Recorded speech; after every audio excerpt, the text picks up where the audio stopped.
most basic answer. I'm sorry it's so simple, but it's true. It's fear. People making this complex process, this woman was telling me that I don't understand why I don't do this, why I feel this way. I said, it's called fear. Everybody's afraid we're not enough. Everybody's afraid we're not rich enough, smart enough, young enough, quick enough, fast enough. It's human nature. But the secret is to do it anyway. I know that sounds so simplistic. My work when I'm working with somebody is showing them how to condition themselves, like building a muscle, so that you take action first, automatically. Because if you don't do that, it's hard. You lose momentum. It's like, how do I get started? Where do I go? Do anything to start the process of moving forward rather than let fear stop you.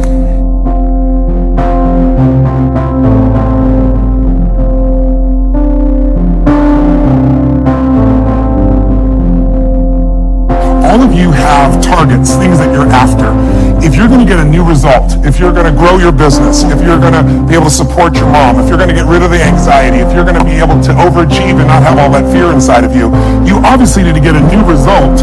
You're going to have to get new action. You don't get new results with old actions. They're the same thing. Exactly. What human beings can do is amazing. What they will do is usually disappointing. It's not because we're not capable of it. It's because we don't have new actions because we get in certain emotional states that dominate us, like anxiety, like fear of failure, right? Like the fear of the loss of your mother as an example. So if you're in a state of fear, you're going to behave very differently and get very different results than if you were in a place of being courageous or bold or warm or connected or playful, any of those. So the most important key to changing your life in any situation is to change results, you got to change behavior. But to change behavior, you got to change the emotional state you're in.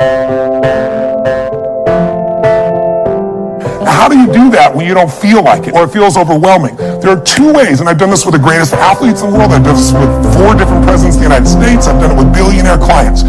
All you have to do to change your state is not try to think your way there. Like, I'm happy, and do a bunch of affirmations. Your brain's going to go BS. You are not happy, right? What you need to do is make a radical change in the way you use what we call your physiology. It's a big word. It just means the way you use your physical body. I've taught this for 40 years. And about 3 years ago, Harvard finally did a study where they proved what they did worked, and they called it these power positions. And what they showed was if you stand, everyone can try this. Stand up just for a moment if you want. Everybody at home can try it as well. So do something really silly. Put both your hands on your hips like Wonder Woman or Superman and that stuff, right? If you stand like this and you breathe deep for just 2 minutes, what the science found was that you will absolutely increase your testosterone by 20%, man or woman. You'll drop your cortisol, which, as you know, is the stress hormone, by 22%, and you're 33% more likely to take action if you wouldn't have before because fear would have stopped you. Now, I don't have people just stand like this. I have people move, use their voice, make radical changes in their body. You'll feel it after 2 minutes. Or, somebody who's, puts their arms back like this and their feet up, that'll produce the same state. It produces more certainty in you. And that certainty gets you to take different actions. So if you are in a situation, you think of the worst scenario, your mom dying, my business goes under, I never achieve at the level I need to, all the things I have anxiety about, the minute you focus on them, you go into those states of fear, and then you behave fearful, and you get lousy results. And when you get lousy results, what does it do to your brain? You go, see, I told you I couldn't do this. It becomes this negative loop.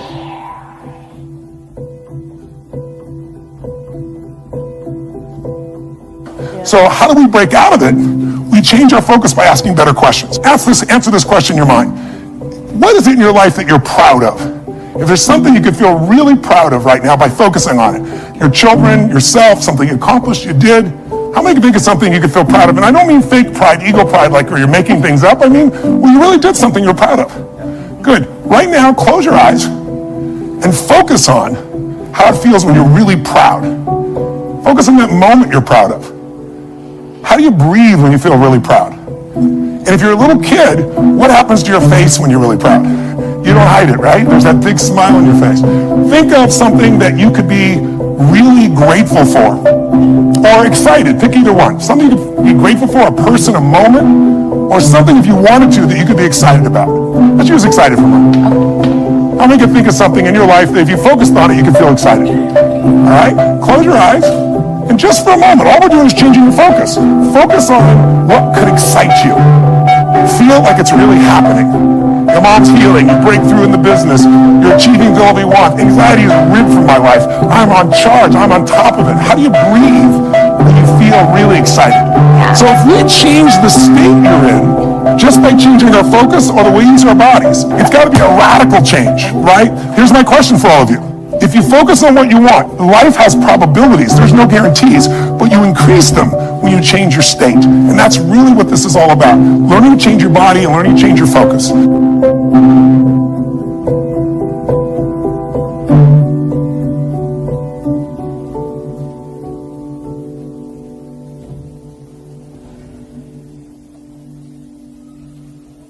Somebody is really stressed out.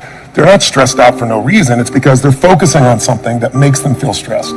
They often, when they're focusing on it, it changes the body. You start to feel tight. You start to feel a certain way. And then they use language like, I don't know what to do. Why am I so overwhelmed? So if we change what we focus on, if we change the way we use our body, if we change our language patterns, we'll instantly feel different. Think of how do people use their body when they're worried versus when they're excited. Yeah. If you learn to use your body first, use your focus first, you can literally change how you feel in moments, and then you develop new habits where you start to feel good all the time, and it isn't some phony fake pump up.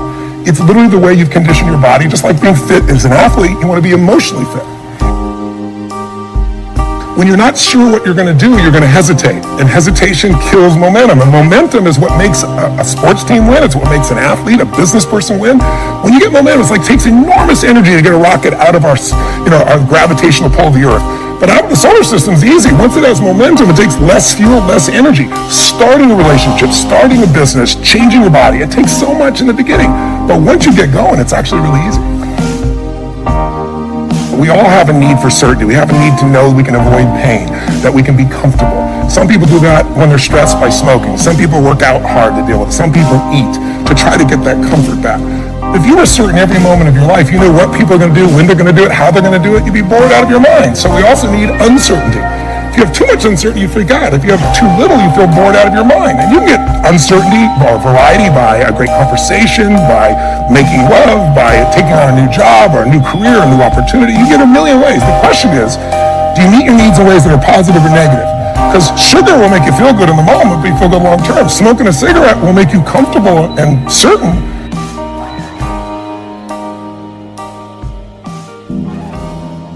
You see this in great actors or great entertainers. They'll come to me, and in the beginning, they work so hard to be significant, to be unique, to be special, to be important. What they really wanted was love. But now people stop on the street, and they'll say to me, they don't even know who I am. They just want my time. They just want this. They want a picture. They don't respect my family. They don't respect it. You'll hear them so upset. What they wanted was the love. We can have both.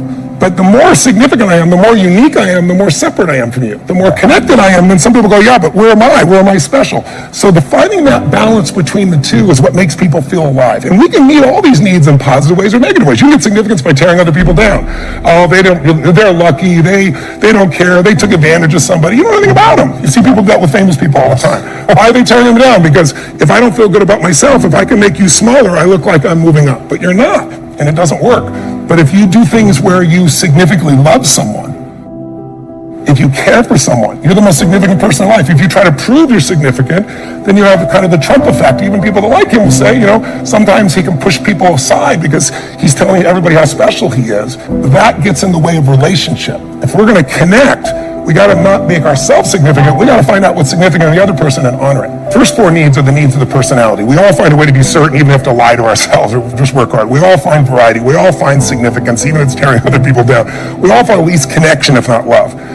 But the spiritual needs are to grow. When people say, what does it take to be happy? I say one word, progress. If you're not there yet, but you are starting to make some progress in your body, or progress on your relationship, or progress on your career, your finances, you're going to feel good. And when you achieve it, how long do you feel good for? Not very long, because when you achieve it, you stop growing. You kind of celebrate. Nothing wrong with that. But how long after you get that thing you wanted are you happy? A week, a month, a year? Almost never a year. It's a short time. And the reason is we're not supposed to just sit there at the table of success and celebrate for years. We need to grow to feel alive. And everything in the universe grows or it dies. But when we grow, we have something to give. And when we give, people often say human beings are selfish. I've been selfish. I'm sure you've been at times. But that's not my core, and it's not anybody's. And I'll prove it to you.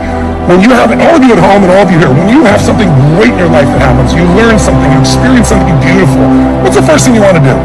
Tell people. Share something you love. Why? Because when you share with it, it expands. See, pleasure is something coming in from the outside. Happiness is something inside you that you share. And happiness is what people really want. Pleasure, you can get pleasure from alcohol or anything, but some people, it's all about me. When you're taking what's inside yourself because you've grown and you're giving to someone you love, your children, a friend, a girlfriend, boyfriend, a coworker, anybody, there's an aliveness you can't feel by yourself. There's only so much pleasure you can feel. Happiness and joy comes when that expansion is shared.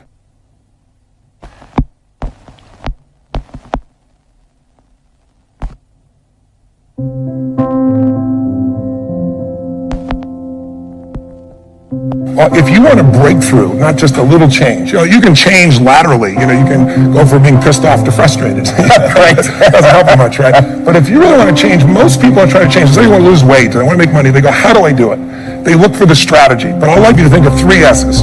Strategy is where most people go first. Like, how do I do it? But how hard is it really truly to be fit and have energy? It's not that complex. It's not like reserved for the 1% or expensive to learn. You have to interrupt. You have to hide from the answers to those things. The real problem is the second S, story. They have a story that says it's a set of beliefs they tell themselves over and again. I've tried everything.